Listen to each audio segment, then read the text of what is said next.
Welcome to the Water Walkers podcast. Every Christ follower experiences moments like Peter when Jesus called him out of the boat and onto the water. This podcast can encourage other leaders as they learn to follow the voice of Jesus as Peter did. Today, I'm excited to introduce Randy Powell. Randy works as a financial advisor in the Kansas City metro area. And we have this in common, that we both want to see leaders maximize their potential for the good of their communities. Randy has worked with missionaries and missionary leaders, political leaders, and business leaders alike. And he is passionate about bringing leaders together around strategies that promote family and community flourishing. I have had the privilege of several conversations with Randy that have really inspired me. I think you'll appreciate the type of visionary faith that he takes with him into everyday life, and I hope it inspires you too. Enjoy. Well, welcome, Randy Powell. I'm so thankful that you're able to join me on the podcast today. I mentioned in the introduction, I've had a couple of conversations with you that have been a great honor, but it's been so inspiring for me to just get to sit and listen to you, share what the Lord has been pouring into you, and even just out of your testimony has really been an encouragement to me. So I've been looking forward to this, and I'm just so thankful that you're here. Thanks for joining me today. Logan, I appreciate your ministry. And one thing that I think is missing in the local church, and I encourage the local church we were part of for a number of years, is, there's so many messages given, but so few testimonies of what it looks like to be salt and light in the spheres of culture, in the marketplace, in the area of education, government, wherever. And we rarely hear practical testimonies that can spark people's thinking as to what it could look like for them. And I think every sincere Christian wants to be salt and light, and sometimes they just need some ideas generated as to what kinds of things are happening out there. And so I delight in the kinds of things you're doing because you provide that.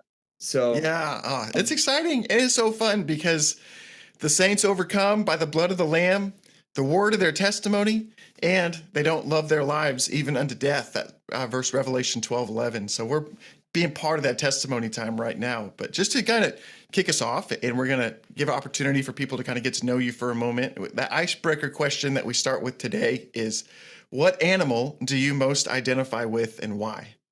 Okay, it's the bald eagle and the lion. And if you look in the background here, I have a prophetic print of James Nesbitt of the eagle and the lion representing the prophetic and the apostolic. And I've recently taken some testing that would show I'm kind of equal in those kind of ministries. But going back to the eagle, I grew up a Cub Scout, Boy Scout, so there's some affinity there for the eagle, the bald eagle. But then I was just always fascinated with that, and was off on a prayer retreat once, and in Holland when we lived in the Netherlands as missionaries, and I was away praying and fasting, and I was just contemplating Isaiah 40:31 that talks about those that wait upon the Lord, they rise up and mount with wings as eagles, and blah blah blah. So and I remember going to wash out my teacup, and I don't know if this was an angel or an actual Dutch man, but someone walks up to me and just points to that verse and says, "Isn't this fascinating?" And was talking to me in Dutch. And then I stumble upon a book called The Eagle Christian in their little library. And so that was my contemplation. And I'm actually so impacted by that I'm thinking, I think I want to take the eagle and change the emphasis of our newsletter. It had been up until that point, hand to the plow. And so I get back, and this is back in the 80s when a phone call from the States or to the Netherlands was like $5 a minute, Right. And my best friend who I worked with in YWAM Elm Springs, Arkansas, we worked together in communications, he calls me as soon as I'm back from my retreat, and he says, Randy, Jane Conley, who was the graphic artist, this is from Glenn Price, the best man at my wedding, still one of my best friends. He says, she did an eagle bust, and I thought of you, and I felt like this is for you. And so that comes to something that never ceases to amaze me. Many of my crazy stories of the Lord, it's not just what's happening, but the timing of what's happening. If I would have gotten that call 3 months later, it wouldn't have had the same significance as it had from me coming right out of that prayer retreat where it was fresh. And that's one way God confirms his calling in our lives, is by aligning, causing a collision of his direction and his purposes with our lives in a kairos moment that has the quality of God intervening in our lives. So Yeah. that's why the eagle. Then, I mean, you look at the background here. If you, I could show you an eagle. Got lots of eagles here. I have eagles everywhere. Well, actually, they're restricted to this office because I don't have a license to put them in other parts of our home. But anyway, but that's why I love the eagle. Oh, beautiful. And I love that for those who are able to see it on the video version, that he's got this great picture in the background. If you're on the audio version, in the description, there'll be a link to the YouTube video where you can see that. It's a really remarkable picture. So as we're going to get started here, can you just give a little bit of maybe background, kind of introduce yourself about how did you get your start? Maybe a little bit about how you first met Jesus and started to incorporate that relationship into, kind of the daily areas of your life beyond just kind of religious activities on Sunday morning, but into your work and your life. Yeah. So, I mean, real quick, high level overview. As a young boy, as best as I could, I made a commitment to Jesus at age 10, got baptized, but it was in the Southern Baptist Church. But I had no idea that Jesus, really the transformation Jesus brings, is an inside job. I thought I just needed to be a better kid, better person. But by age 12 and 13, I'd started going down a very dangerous path. And at age 13, I was actually supposed to die of a drug overdose. I was rushed to the hospital. It was at a middle school party, Valentine's Day party, where I'd taken some barbiturates. And I don't remember much of the evening, except kids started giving me other drugs. And thank God for a science teacher who found me. They rushed me to the hospital, had a Jewish doctor who told my mom, who up until that point had been religious, but not walking with the Lord. And he said, "We've done everything we can for your son. He's not responding. But there's a God who hears our prayers." And so she got right with the Lord and said, "Lord, whatever happens, I'm done with my life. And I ask that you'd spare my son." Wow. And so late the next afternoon, I started coming out of the coma. Took a couple more days before I could even hold anything in my hands because I'd been so doped up. I had 9 drugs in my system, enough to kill. As an 85-pound, scrawny 13-year-old, I had enough drugs in my system to kill 5 adults.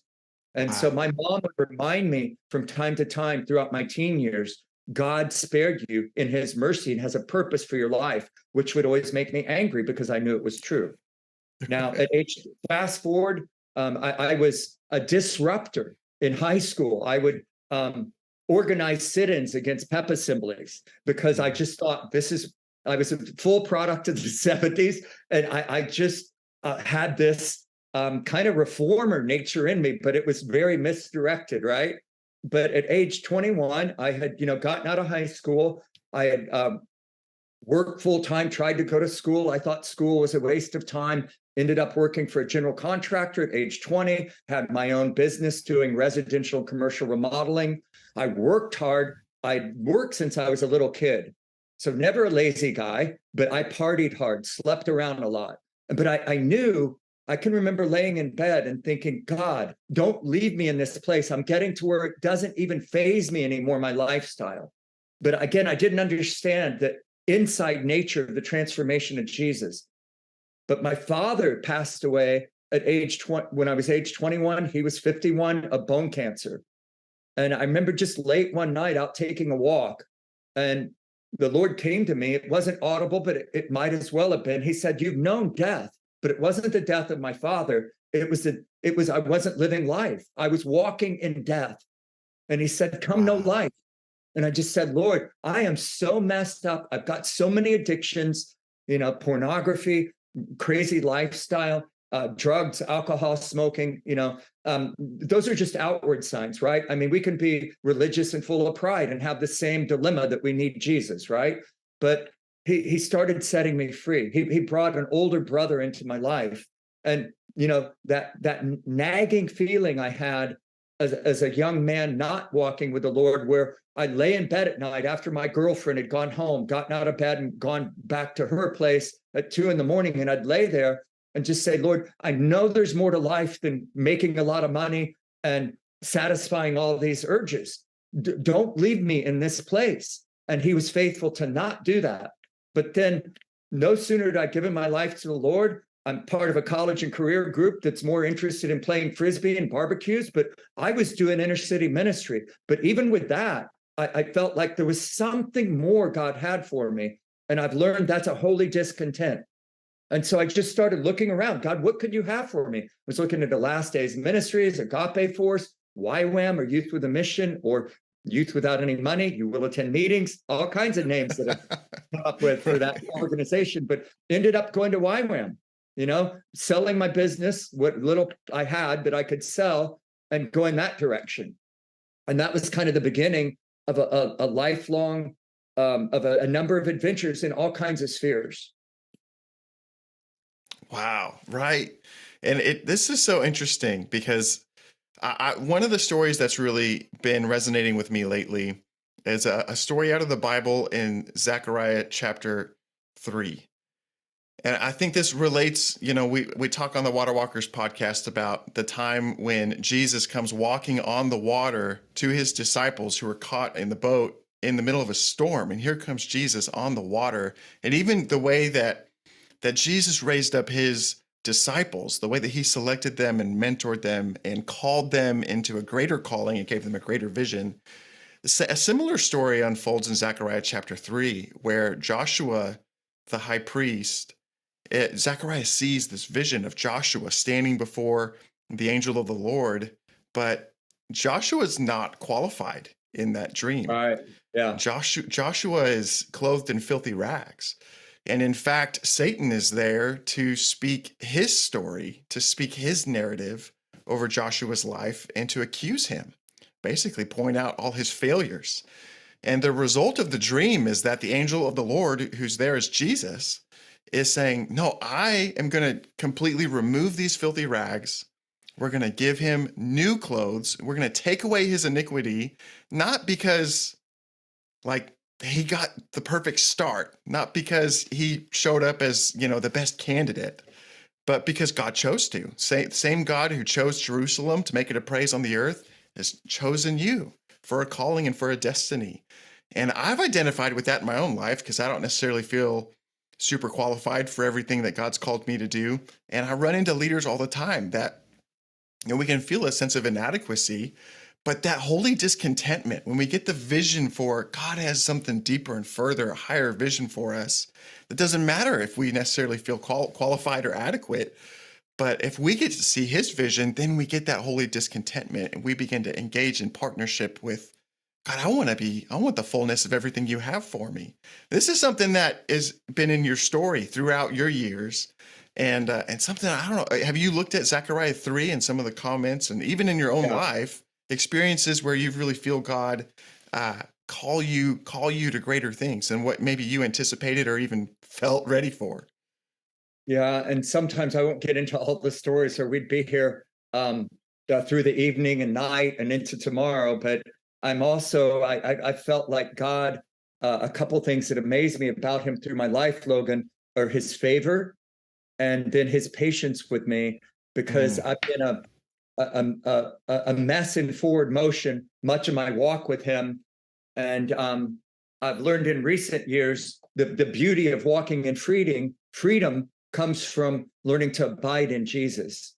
And we talked about that before we queued up the call, that we would agree with the truths in John 15, 10 times. Jesus said, if you'll abide in me or remain in me, you'll be my true disciples. And you'll do what? You'll produce much fruit and fruit that lasts. So it's quantitative and qualitative fruit.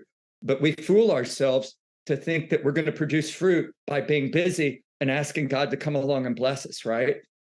So, but I've had, as a Christian, and this is where I get transparent, My wife and I, of the 11 years we spent in YWAM before I got into the marketplace, 7 of those years were in Amsterdam, Holland. And 2 of those years were working with drug addicts, dealers, and guys that frequented the red light district for the sex. And, I walked in pretty good level of freedom in my life during those years, but then we end up moving back to the United States. I get involved in the marketplace and end up getting addicted with a well-meaning neurologist to codeine-based drugs to treat my headaches. And then I'm find myself steeped into pornography. And it was just really a messy time in my life.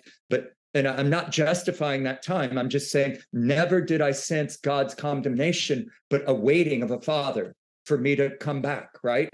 And just the patience. And then I know when I first, in California, I started attending a Sexaholics Anonymous group because it wasn't, it's like AA, but for sex addicts. And 9 out of 10 of us were, pastors, worship leaders, former missionaries. I mean, it was just because nowhere in the church was there an honest conversation on how to get freedom from these debilitating kinds of sins that pull us back and keep us from being fruitful. Right. Besides displeasing the Lord, even if he wanted to bless us, we could never muster up the faith to receive it because we're in this vicious cycle, right? Even if he wanted to empower us, it's not possible when we're living in those vicious cycles of addiction.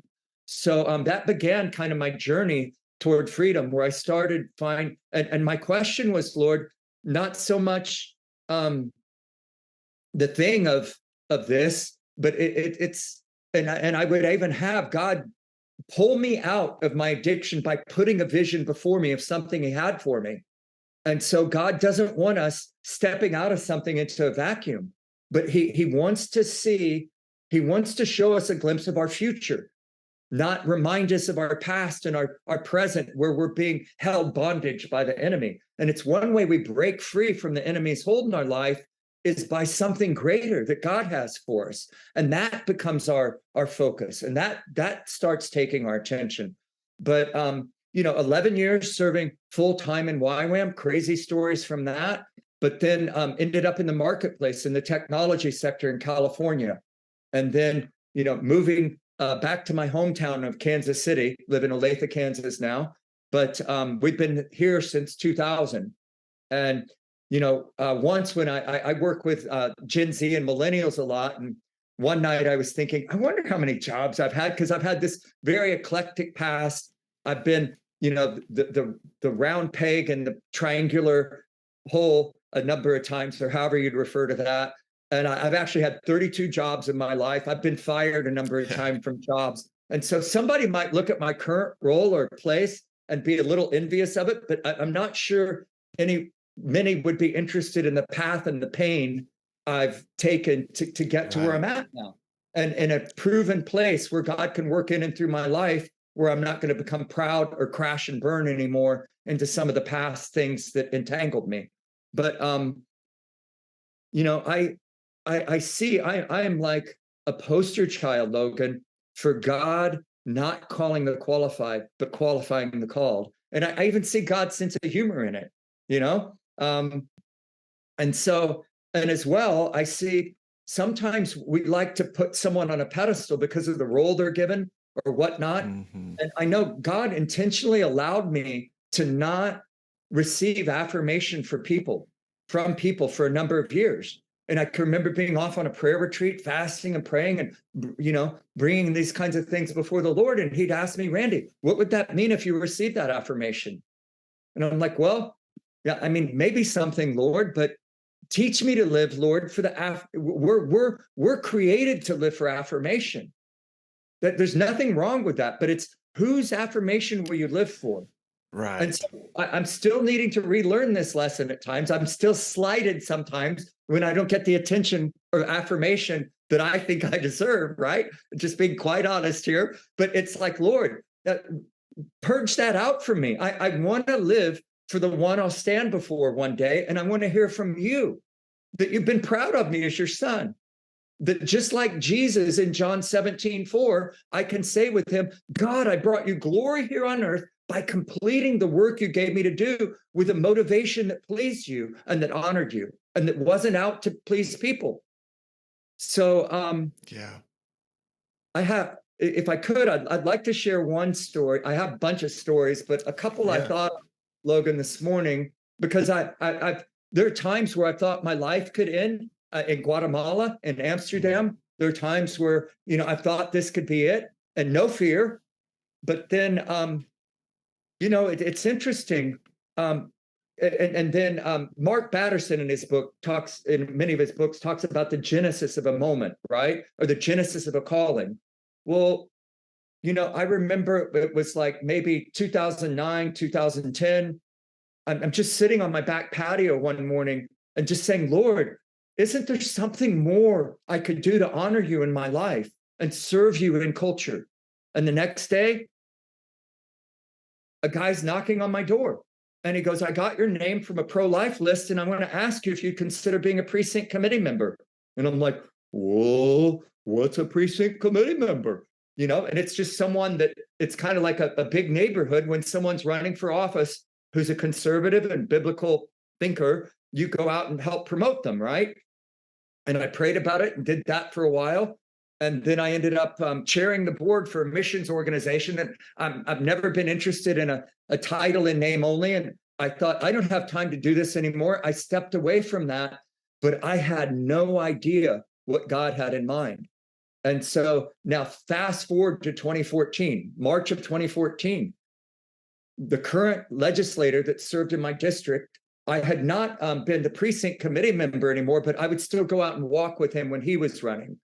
But he asked me to get a cup of coffee. I think because I have a background in YWAM and financial development, I'm thinking maybe he wants me to help him raise some money for his next run at the office. And no, he asked me to pray about running for office. Yeah. And Wow. I'm like, whoa. But now here's the kicker. I like to perform due diligence. He doesn't want to announce it to anyone because he wants to hopefully give me a free ride on the primary, because if people think he's going to run again, and he's only told like 2 people in his life he's not running again. I mean, he goes, I have a lot of friends that are not going to be happy with me. He's already served 10 years, right? He's in his 10th year. And a pro-life champion, dear godly man.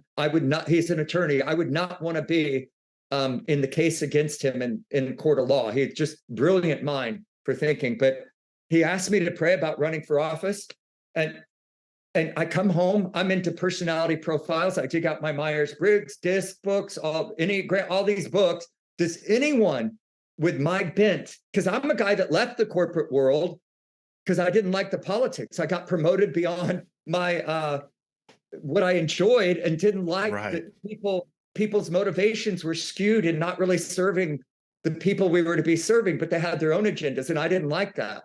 So this is where I talk about God's sense of humor. So I walk away from what could become a political role in the corporate world, and now I'm being asked to run in politics. And absolutely no one with my personality ever gets involved in this, but God had planted the seed. And I have, psychologists have shown, Logan, that short term, our regrets tend to be regrets of a commission. I wish I wouldn't have done that. Why did I do that? But when we look back on longer periods of our life, especially as we're older, we look back and the regrets are regrets of omission. What would my life have been like if I would have stepped into that thing that I was too afraid to step into? Right. And so I thought, I came back actually and said no to the guy because I couldn't talk to anyone about it. So I'm out on the website digging around, and I find where they do these markups and they're like changing where they're putting commas and things. And I thought I would go mad doing this. And he goes, no, that's just a little bit of the time. And by the way, Randy, I have a piece about you doing this. And my thought was, well, I'm the one that needs the piece here, not you. But anyway, and this shows the power of community here. So he goes, I'd like to give you through the next weekend to continue to pray about this. Well, we led a small group. People show up for our small group that night. I wasn't intending to talk about my scenario much. But I was 99% sure my answer was no. Here's the power of community, Logan, and why we need others in our life to help us see properly. One question and one comment flipped the script. By the next morning, my wife and I, after talking and praying together for about 90 minutes, said yes. But now this is in late March. I don't file until the first Monday in June. And I'd like to say my yes was my yes, and I went on about my business. No. Right. Even after my yes, I had all these fears, all these concerns, sleepless nights, prayer and fasting, all these things. And then here's about the power of journaling. I want to talk about, there's a verse I journaled a couple times during these months, not knowing that God was actually speaking to me, but the verse is so potent, so powerful. It's Deuteronomy 31:8. Don't be afraid or discouraged, for the Lord will personally go ahead of you. He'll be with you. He'll neither fail you nor abandon you. And so, but I'm wrestling, like Jacob wrestling all night for the blessing, but I'm wrestling with the Lord over this. And my concerns were, Lord, I've had issues with pornography in my life. If I say yes to this rule, I'll be away during session from January to May, 4 nights a week, staying in a hotel. Is this wise? Could this be stupid? Do I have enough freedom in my life for it to stick? I don't want to do something stupid. And then in the state of Kansas, when you work in the House of Representatives or the Senate, I was running for the House of Representatives, you do that in addition to what you're doing in your life. And I thought, what if my career crashes and burns? I'm finally in a career where I found my fit as a wealth advisor. What if that crashes and burns? Then what? And I thought, what if I suck at this? What if I hate it? What if I don't do well? And then I had made major progress. I mentioned, getting addicted to codeine for migraines, but I had taken steps in my life to get healthier and wasn't seeing so many migraines. I thought, what if this pushes me over the edge and I have health issues? And all these mountains, all these concerns. And I had never had this much apprehension about stepping into something I thought God had for me. But at the end of the day, I thought, Lord, I've walked with you long enough and I've failed. From my perspective, I've fallen down enough, and that I know you've got my back. I know even when I've messed up, even when it's been my fault, you've never, punished me. You've always picked me back up, and it's always served even things that I've inflicted myself with. Not that I recommend that for anyone, but even those things have been added to my resume for my good and His glory. So anyway, we had a habit as a family. I have 3 children, 2 sons and a daughter, and we'd do these retreats together called Fast and Feast, where we'd go away from the weekend. We'd all come into the weekend being fasting, whether it was 3, 5, 7 days, and we'd pray into each other's lives and break our fasts over the weekend with a feast. So here we are. Now fast forward to the Friday before I have to file. I come home from work early, relaxed afternoon, thinking everything's hunky-dory. We're going into this relaxed weekend to enjoy each other before I have to file Monday morning. At 3:00 in the afternoon, I find out the very liberal Republican has filed to run against me. So here we are, 11th hour, 59th minute, what the gift that my predecessor had hoped to give me wasn't going to materialize. The battle I had hoped to not be in was now being put upon me with a former legislator. And I'm so green behind the ears, I'm like clueless as to so many issues that you need to address. And here's an experienced legislator going to run against me. And so we're on this retreat. The caretaker's house, the only place you could access the internet, my son's a web developer. So now he has to scramble to try and finish my website. So he's not really participating much at our retreat. He's there, on his MacBook. And so I step in to kind of coach him, and my daughter's helping him with some design elements. But on Sunday morning, I step in to just watch over his shoulder, his progress. And he picks up his cup of coffee from a coaster. And let me ask you, what verse was on that coaster? It couldn't have been Deuteronomy. There's that one you mentioned. Like it couldn't have been, but it was. Deuteronomy 31:8. Here it is. Wow. But why did God wait 3 months to confirm? Here it is, just the day before I needed to file. That verse is on the coaster. And it wouldn't be one of the top 10 verses you'd put on a coaster if you were doing Christian trash and trinkets, right? Sorry for that expression, but you know what I mean, right? Put it on everything you can, but it wouldn't be maybe not even on the top 100. But there it was. And God's presence fell upon me, and I went and filed for office, but I had a passion, a conviction, and a boldness in campaigning that I could have never mustered up myself. And knowing that I know God has called me to do this. And I mean, just think of that. I don't need to be afraid or discouraged. Why? Because God, he's not just going to go ahead of me and prepare the way, but he'll go with me on the journey. And what? He's neither going to fail me nor forsake me. That's a pretty comprehensive promise in one verse, isn't it? Right. So, and again, I just see once again that Kairos moment of God's timing being married with his purposes, right? Yeah. I mean, the day before I need to file, and I have dozens of stories like this, and it still to this day fascinates me. I could give you stories from this week of that in my career. I have stories from just this week of God, where I had a call that was delayed this week, weeks, but I got on the call and I was proposing something with the firm I'm working with. And just kind of shaking in my shoes with the director of operations and investments, wondering if he doesn't go this way, how will I pursue this way that's in the best interest of my clients? Well, he had just had a conversation 48 hours earlier that piqued his interest in what I was talking about. See, if I would have called him when I originally intended to, it wasn't yet God's Kairos moment. And what I thought was a delay was just God setting everything up for it. So even this week, I have a small testimony. But running for office, I became the Congressional Prayer Caucus chair, serving the state of Kansas.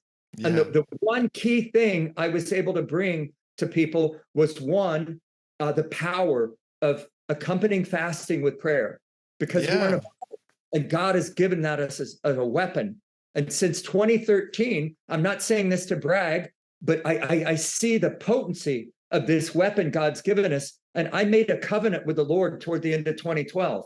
Said, Lord, I've seen two things historically of those that ordinary people who you've done extraordinary things to, and they sought you early in the morning. And the other thing they did was they employed fasting with some level of violence in their lives. And I just said, Lord, you're worthy of all of this. And as a wealth advisor, I understand if there's one place we want to be greedy, it's for that eternal investment because of his promise and generosity that we're not to store up treasures here, but there. Why? Right. And who are those treasures for? They're for us to benefit from throughout all eternity because we have a generous God who wants to generously see us rewarded if we keep our hearts and motives in the right place and that we know where to invest and where it's wise. Right. So I said to the Lord, I'd fasted a lot at the end of 2012. And I just said, Lord, from this point on, by your grace, not to prove anything to you or to try and earn anything from you, I'm going to fast no less than 7 days a month, and I'm going to seek you early in the morning. And I've done that all these years. And I've seen the fruit I'm walking in, the freedom I'm walking in. It wouldn't be happening if it wouldn't have been for that. Because God's provided personal breakthroughs in my own life where I couldn't break through from besetting sins. That I needed that extra power. Where Jesus said once, I just read it yesterday, where the disciples said, Jesus, why couldn't we do this? Well, this type comes out only by prayer and fasting, right? Right. And Jesus said, when you fast, but we especially need this in Western culture, in particular in America, because we live in a nation of excess. And so we need to be like Paul, where he said, I buffet my body, lest when I preach to others, I'm disqualified myself. I don't want to be disqualified in the one thing that matters most, what Jesus thinks of me and what he wants to reward me with on that day. But getting involved in the legislature, I found out there are many demands on your time, and not just as a working in the government, but it's in the market. It's wherever you're at now, because we live in a culture that's a combination of 1984 and Brave New World, where we're under the Big Brother's watch, but we're also getting entertained to death at the same time. And so, but I'd see many very busy, always in meetings. And I felt like God spoke to me. This is before I became the Congressional Prayer Caucus chair. Well, what happened was we were in a record number of days we were meeting. We were well into overtime in 2015. Right. And I ran into two legislators once in the hall, and we stole away in the prayer room we had there. And what was profound about that moment, again, it's the timing, was God in the 12 hours preceding that ad hoc meeting, God had put the same things on our heart. Yeah. And so throughout that whole fall, but before we reconvened in January of 2016, God was putting on my heart the power of prayer and the power of praying together. And I thought, when we come back together, I want to ask these two guys if they'll start praying with me and fasting with me one day a week. Why wait till the poop is hitting the fan? Let's go on the offensive. Let's not wait till the enemy has knocked us down 14 times. So anyway, that's how I became the Congressional Prayer Caucus chair. The Speaker Pro Tem saw my heart and vision for prayer. Yeah. But what I learned, and the one lesson, I mean, many lessons, but the one key lesson that I'd like to pass on is what we were talking about. God can watch us work. We can ask for his blessing. We may get a small measure of it, but God's like, yeah, I can watch you work. Got your resources, your plans. I can watch you. And then we have our problems, our troubles that we have to address with our strength, our resources, which are never adequate, right? They're never adequate. They never bring to the table what's necessary to bear fruit, ever. Right. Back to John 15. Where does fruit come? Abiding in him, abiding in him. And so the alternative to that is what it's talked about in Isaiah 64:4. No ear has heard, no eye has seen a God like you who does what? He works on behalf of those who wait for him. Right. And it's illogical. It doesn't make any sense in the natural, but we're in a spiritual world that's more real than the physical world. And first and foremost, we have a spiritual battle. And though prayer is not of all importance, it's certainly of first importance. So here we are. And that was if the one lesson I could impart to my colleagues was, let's wait on the Lord, first and foremost of all, to be loved by our Father, to receive that love, to know we're his sons, but then we serve a king. He's an extraordinary friend, but he's not our equal. The same John that put his head on the breast of Jesus fell like a dead man before the Jesus in Revelation. So we need to remind ourselves, though he's a great friend, though he's an extraordinary friend like no other, he's not our equal. He's God, and we can't wrap our heads around that. So just to learn to obey him. And Logan, another thing, we live in a culture in America that has been, we have adopted a Greek type of philosophy, which is one where we ask lots of questions.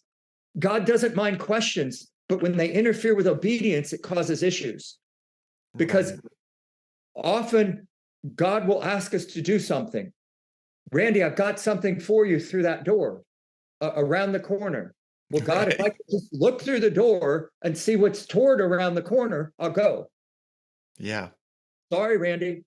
I can only work through those who will operate in faith. And I'm not talking about faith for a Maserati. I'm talking about obedience. And the Hebraic kind of obedience, which is, Lord, you speak, I'll obey, and one day I may understand why you've asked me to do what I do. Right. And I've got a half a dozen insane stories of where God's offended my intellect, but I've stepped out anyway. This is the kind of faith that Jesus had to demonstrate. As Jesus reminded his disciples in John 15, as he's talking about abiding, he reminded his disciples, I'm not doing things I don't see the Father do. I'm not saying things I don't hear the Father say. Actually demonstrating that form of submission, walking in the fear of the Lord, demonstrated by our surrender. And Jesus was encouraging his disciples throughout those chapters of John 13 to 17 about living a crucified life. Little did they know the next thing that Jesus would do is experience the betrayal of Judas and actually demonstrate the ultimate sacrifice and the ultimate submission of his life and the ultimate love.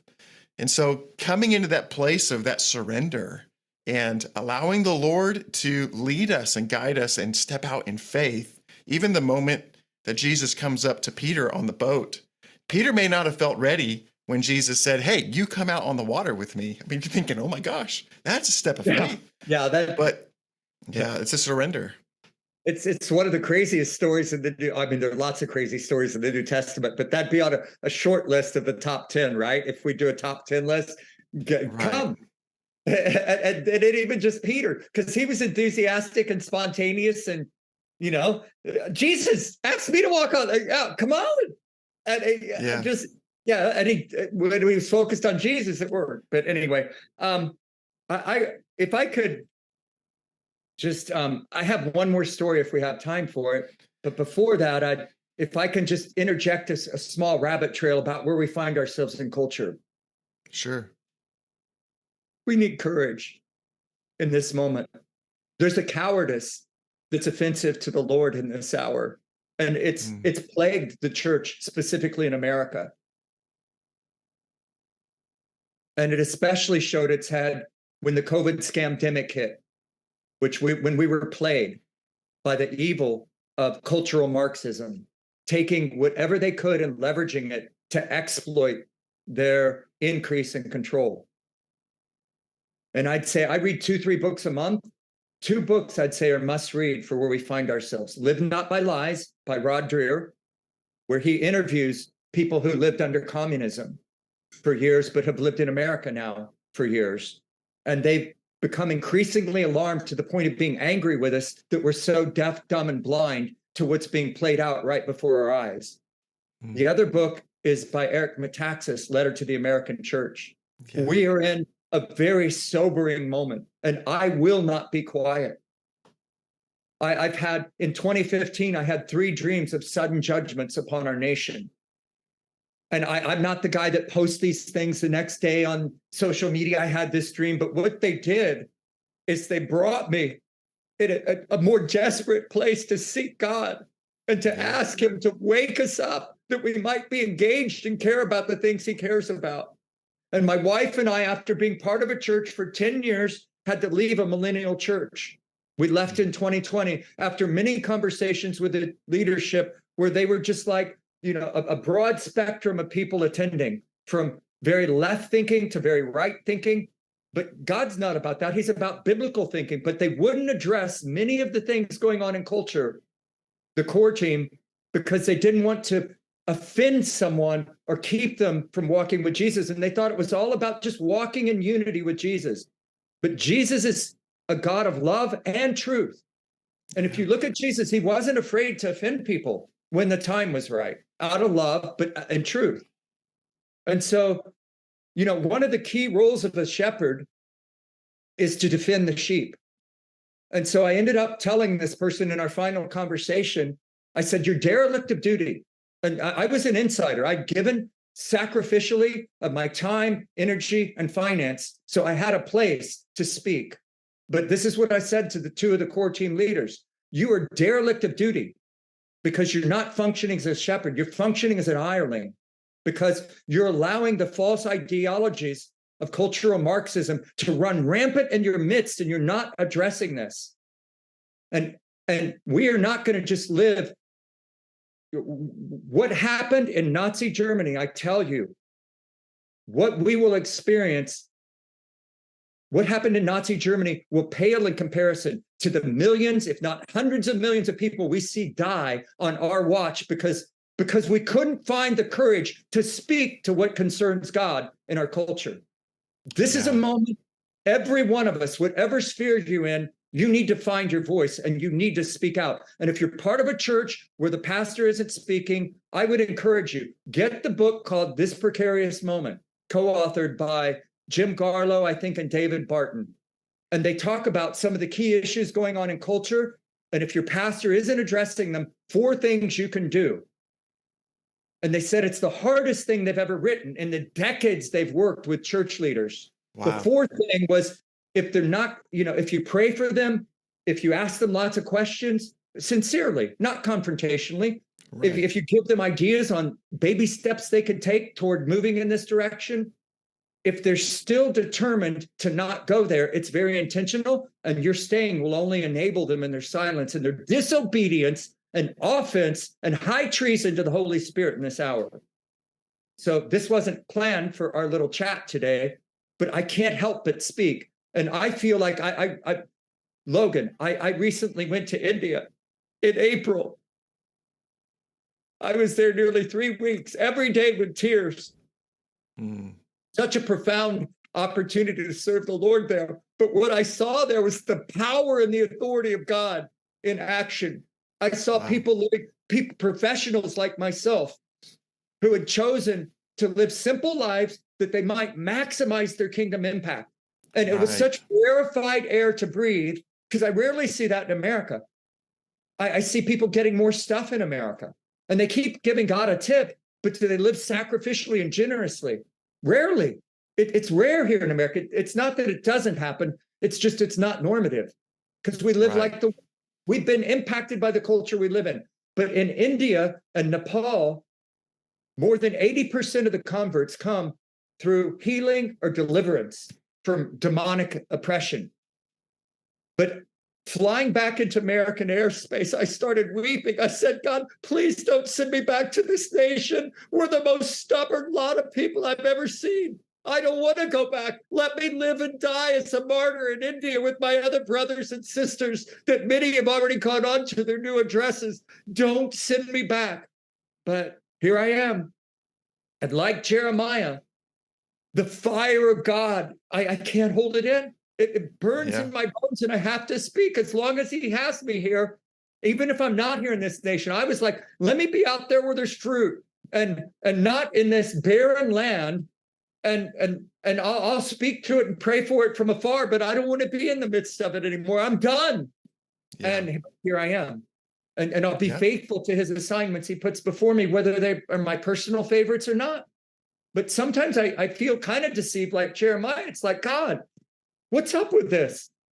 No one listens. And God even would, I don't understand actually lots of things I don't understand, but I'm reading through Jeremiah now. God would say, don't pray for this people anymore. And like 8 verses later, Jeremiah is praying for the people and God's telling him to go speak to him. So it's like, there's this conversation of this God being fed up with his people and Jeremiah being fed up with his assignment, but they continue on. And so we have to continue on in our assignments. Right. Yeah. And that Eric Metaxas book, he's got another book on the biography of Dietrich Bonhoeffer. Yeah. And highly recommend that one as well to people who are listening, just going through even just those early years as Nazism rose in Germany, and even ways that it deceived the church. The church had kind of bought into it before it became fully what it became. But it was a very stirring, kind of eye-opening moment of, wow, there are some signs of what we're experiencing right now in America, and even the way the church is just being going along with some things that echo a little bit of what was happening in Germany just before the rise and during the rise of Nazism. Jesus' constant, and the apostles' constant instruction to be watchful, to take great care and urgency about the way that we live and the faithfulness of our witness is such a timely message right now for the church in America to really stand out, because there's a lot of passivity and a lot of apathy and even confusion about where do we go from here and what do we do.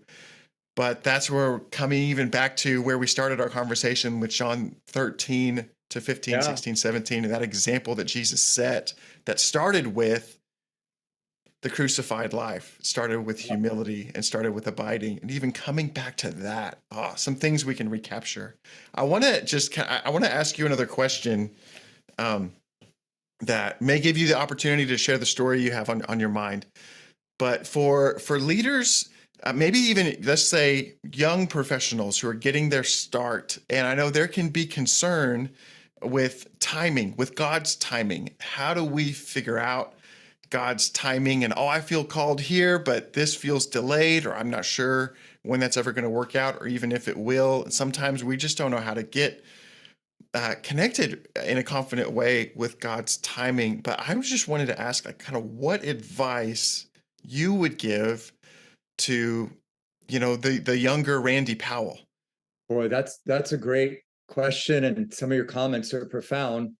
When you're younger, I think, and I can't remember again if I'd mentioned this before the call or on the call, but I've had 32 jobs in my life, and I've been kicked around, and I've been a misfit in some of them, and not a good fit. But so I found a great fit in my life, and but I didn't always have a great fit, and so sometimes I think, in Romans 5 it talks about learning endurance, right? And so sometimes, God can give you a vision for something. There are promises God gave me as a young man I'm seeing unfold and being fulfilled now, and they might have further fulfillment. But that's over like a 40 plus year period. And you see the life of Moses, and we could, many examples, we could see God's timetable isn't the timetable we'd prefer.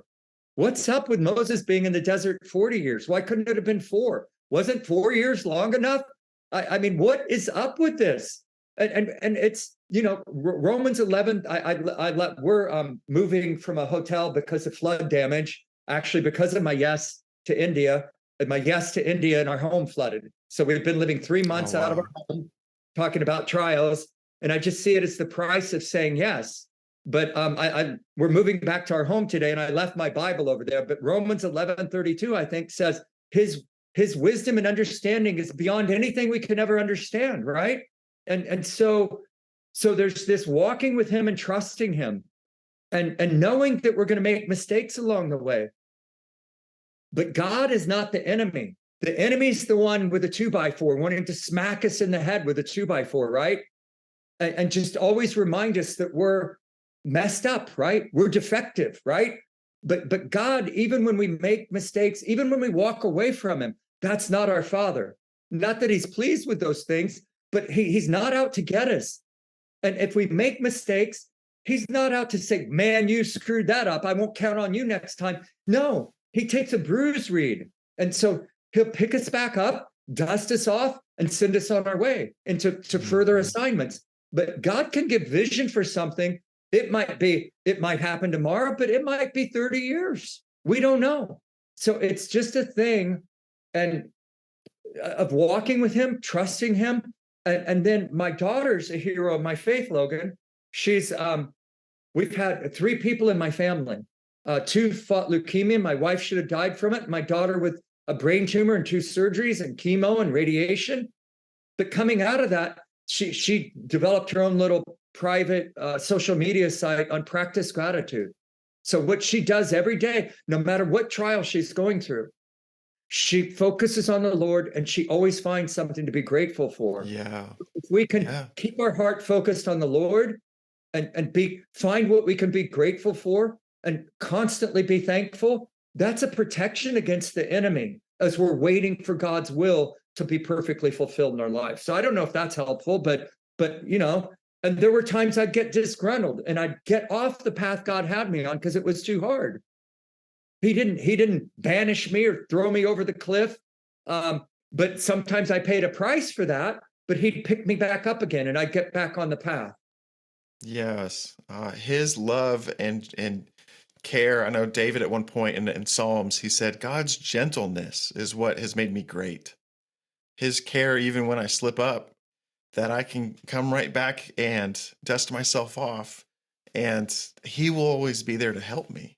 He's not there to, like you said, just be pointing the finger at me and pointing out my flaws. So we over obsess with our flaws and our inadequacies. That's legalism. We align with the enemy. The enemy is the accuser of the brethren, right? In Revelation, we were talking about that. He's the accuser of the brethren. And we like, okay, I'll get on board with you. I accuse myself. It's like, God's not accusing you. Why are you accusing yourself? Right. But it's something we all do at some level. I still do it. I have to purposely and intentionally Even well, coming back from India, I came up with a new expression with my daughter, because we'll be, waiting in line in a store and it's a new cashier and you're not getting in, you're watching other people in other lines get out quickly and you're taking longer. And we just look at each other and go, FWP, first world problem. But I've revised that statement after being in India in April and meeting with people who the very next week could be going to their new address in heaven through martyrdom. I came back and we've not lived in our home. I haven't lived in my home since I left for India, April 9th. So, but I came back and I said, no, I'm revising my statement. First world inconvenience, not even a problem compared to what a real problem is. I'm not running out of my home while one of my loved ones was just killed and my house is on fire, running into a forest in India at 100-degree weather with no water. That's not me. We don't know much about real persecution yet. Now we may, and it may come much quicker than we think. That's why we need to be speaking in this hour. One of the reasons why I love having people on the podcast to share their stories is that some measures of trust and faith that we build in our relationship with the Lord, that intimacy, and a lot of times will come with time and come with experience. That's how David was able to stand with such boldness against Goliath, because David pointed out, he said, the same God that's been with me in my past is going to be with me here. The same God that delivered me from lions and bears in the pasture can easily deal with this army that's in front of me. To the thing of David, Logan, I just read an author the other day. I'd never thought of it, but he brought up something about David and Goliath. He said, God never told David to go take on Goliath. But David was so close to the Lord, when he saw something offensive to the Lord, he knew something had to be done and no one had the courage to do it. And he stepped out and did it. And we're in that hour now in our culture, right? Right. Yeah, I mean, step out, do something. Do something. What are you mad about? What are you broken over? Go do what I call active listening. That's how I ended up going to YWAM. I call it active listening. You feel God's putting something on your heart, so you don't wait for him to come in an angel with a chariot of fire to deliver instructions. You start looking into how could I partner with God and what he's put on my heart? And you start looking into things, and then he'll fit it together and open the door. But right. I do have one last story if there's time, and you can always edit it out, I guess. No, go ahead. Okay. So this is, and there were several I'd thought of that I could tell, a bunch, but this is one. I had served 2 terms, and I feel it's time to move on. I feel like this assignment is over. And I have a guy, he's like a former Marine, apologist, champion of the faith, perfect guy to step in and run in my place. And I'm doing this 10-day fast up until the day that I'm going to pull my filing, because word had gotten out the fall before that I may not run. And my strategist said, how you quelch that is you file to run.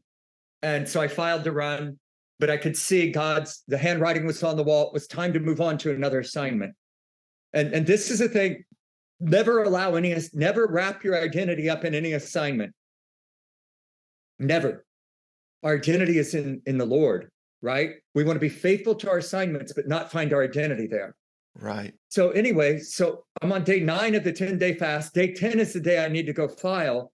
And now only like 2 people know I'm going to pull my filing, because I've learned my lesson the hard way the fall before, when I started talking about something and learned there's nothing that spreads quicker than a rumor, right? At the Capitol, right. In the mini circles, right? It's like, hey, we need to pray for Randy. Don't tell anyone, but blah, blah, blah, blah, blah, blah. And then everyone knows, right? Isn't that the way it happens? So totally. No one knew except my strategist and a couple other people. So I'm like calling what happens is this Marine calls me and he goes, I can't get released from work. They're not going to release me, so I can't run in your place.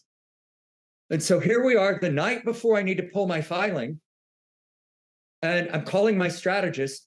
And again, here's the timing of God, right? So now we make it known to a couple other people. And there's a young guy that is the volunteer for one of the guys we let know. Now he goes home to his mom. He's a college student leaving the next day for Tokyo. And he goes home and tells his mom, you need to run for office. And she's like, son, no, we need to get you ready. You're going to Tokyo tomorrow. And he's like, no, Mom, you need to run for office. And anyway, here's what God does. I wake up at 3 a.m. I wake up and I'm totally distraught on day 10 of a 10-day fast. And between 3 to 6 a.m., I'm wrestling in prayer. I just can't wrap my head around what's about to happen. And then God does something at 6 a.m., Logan, out of nowhere. This holy confidence comes over me. This was God. This wasn't any great faith I had, independent of what God can do. But out of nowhere, I see my issue was I had my eye on the problem and not on the Lord.